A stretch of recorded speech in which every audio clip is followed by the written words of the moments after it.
Saya akan jelaskan tentang keutamaan ilmu atas harta. Karena kalau kita banyak manusia ini sibuk dengan harta, tidak sibuk dengan ilmu, tidak sibuk dengan belajar agama, sibuk dengan harta, sibuk mengumpulkan harta, sibuk dengan dunia, dan berusaha bagaimana berjuang untuk mendapatkan harta sebanyak-banyaknya. Kalau kita lihat para ulama salaf terdahulu radhiyallahu anhum ajma'in, mereka zuhud dengan dunia. Mereka berlomba-lomba untuk menuntut ilmu syar'i. Mereka berlomba-lomba untuk mengamalkan ilmu syar'i. Mereka berlomba-lomba untuk mendakwakan ilmu setelah mereka mempunyai ilmu. Bukan mengumpulkan harta. Bukan sibuk dengan dunia. Karena dunia ini tidak ada harganya. Meskipun hanya seberat sayap nyamuk. Gak ada harganya. Lau kanatid dunya ta'adilu indallahi janaha ba'udatin ma saqa kafiran minha syarbata ma'in.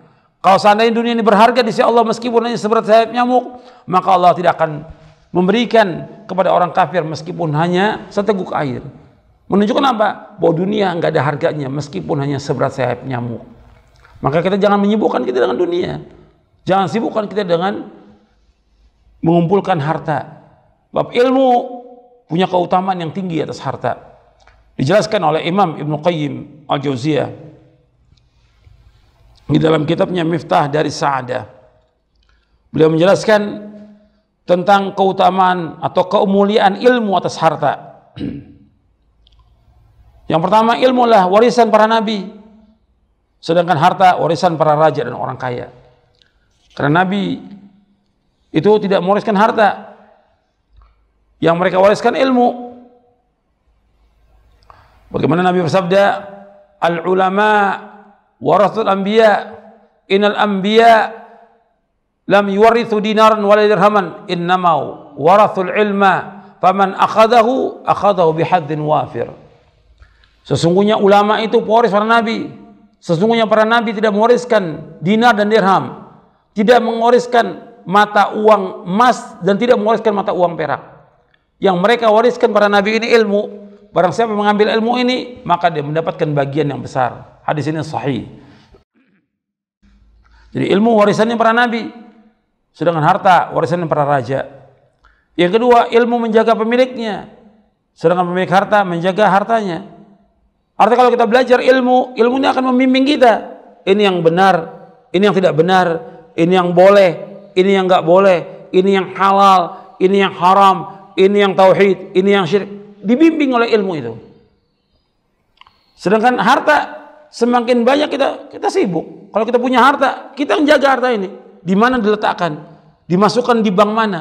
Ditaruh di lemari yang mana? Sibuk kita menjaga harta ini. Tapi kalau ilmu, semakin banyak kita menuntut ilmu, itu ilmu yang bermanfaat, yang kita belajar dengan niat yang ikhlas untuk kita amalkan, maka ilmu itu akan membimbing kita ke jalan yang benar. Ini boleh, ini enggak boleh. Ini sunnah, ini bid'ah. Ilmu ini akan membimbing kita. Jadi ilmu ini akan menjaga pemiliknya. Yang ketiga, ilmu adalah penguasa harta, sedangkan harta tidak berkuasa semua. Artinya ilmu yang mengatur harta. Harta nggak bisa mengatur ilmu. Ilmu yang mengatur bagaimana cara memperoleh harta itu yang halal, dan bagaimana menggunakan harta ini jalan yang benar sesuai dengan syariat. Itu ilmu yang mengatur. Yang keempat, harta habis dengan sebab dibelanjakan, sedangkan ilmu justru bertambah dengan diajarkan. Ya, harta semakin kita belanjakan akan habis, tapi ilmu semakin kita ajarkan, maka akan bertambah ilmu itu. Tapi tetap yang mengajarkan ilmu itu harus belajar dan terus menuntut ilmu syar'i.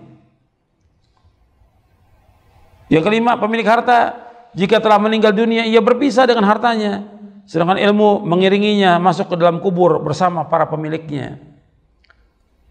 Jadi harta yang kita peroleh, yang kita cari, akan kita tinggalkan.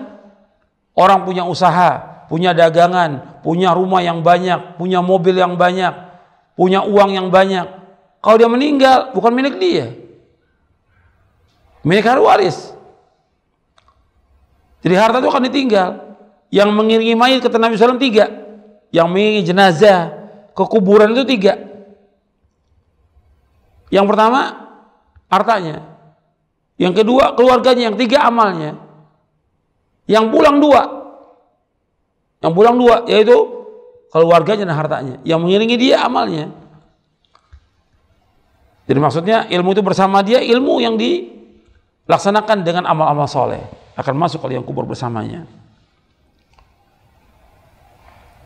Kemudian yang keenam, keutamaan ilmu dan harta, bahwa harta bisa didapatkan oleh siapa saja, baik orang yang beriman, orang kafir, orang soleh, orang jahat. Sedangkan ilmu yang bermanfaat hanya didapatkan oleh orang yang beriman saja.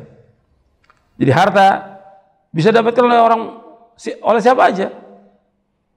Orang beriman, orang kafir, orang soleh, orang jahat. Sedangkan ilmu yang bermanfaat didapati oleh orang yang beriman saja. Anda bisa lihat orang yang berebut tentang harta ini, semuanya orang kafir, orang-orang yang jahat, orang-orang yang munafik dan segala macam, berebut dengan harta. Tapi ilmu yang bermanfaat hanya orang beriman. Ilmu yang bermanfaat itu diperoleh oleh orang-orang beriman. Makanya yang belajar ilmu syar'i, yang duduk di masjid seperti kita duduk di masjid ini, yang belajar ilmu syar'i hanyalah orang-orang yang beriman kepada Allah Ta'ala. Yang meramaikan masjid Allah yang beriman, Allah sebutkan dalam Al-Quran. Orang-orang munafik menyingkir, apalagi orang-orang jahat. Makanya ilmu yang bermanfaat didapati oleh orang-orang yang beriman, oleh orang-orang yang saleh. Makanya kita harus terus belajar. Yang ketujuh, sesungguhnya jiwa menjadi lebih mulia dan bersih dengan mendapatkan ilmu. Itulah kesempurnaan diri dan kemuliaannya. Sedangkan harta tidak membersihkan dirinya, tidak pula menambahkan sifat kesempurnaan dirinya. Malah jiwanya menjadi berkurang dan kikir dengan mengumpulkan harta dan menginginkannya. Jadi keinginannya kepada ilmu adalah inti kesempurnaannya, dan keinginannya kepada harta adalah ketidaksempurnaan dirinya. Artinya jiwa ini dia akan menjadi baik dan mulia dengan terus dia menuntut ilmu syar'i. Jiwa ini, hati ini akan menjadi baik dan sempurna dengan terus menuntut ilmu syar'i, menuntut ilmu bermanfaat dan mengamalkannya. Sedangkan jiwa ini akan kotor dan menjadi keras dengan sebab dia banyak mengumpulkan harta, kan bertambah kikir dan bertambah sombong manusia dengan sebab harta ini, bertambah melewati batas dengan hartanya.